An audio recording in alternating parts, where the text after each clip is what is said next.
Hi friends, welcome to NithuMithu kitchen.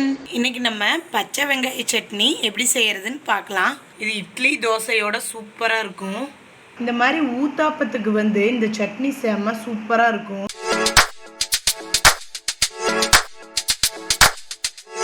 நம்ம சேனலை இன்னும் சப்ஸ்கிரைப் பண்ணாதவங்க சப்ஸ்கிரைப் பண்ணிக்கோங்க.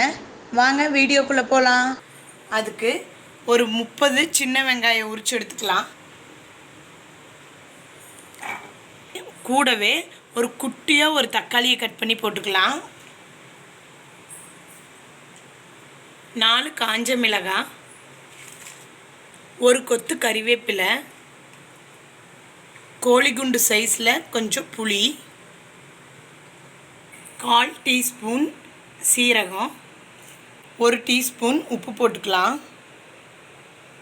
இது கூட தண்ணியெல்லாம் சேர்க்க தேவையில்லை, அப்படியே அரைச்சிக்கலாம்.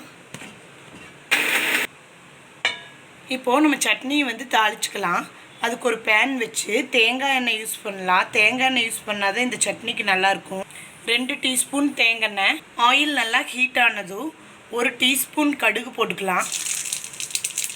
1/2 டீஸ்பூன் சீரகம் போட்டுக்கலாம். கூடவே ஒரு கொத்து கறிவேப்பிலை. இப்போது நம்ம தாளித்ததை சட்னியில் சேர்த்திடலாம். நம்மளோட பச்சை வெங்காய சட்னி ரெடி. நீங்களும் செஞ்சு சாப்பிட்டு டேஸ்ட் பண்ணி பாருங்கள்.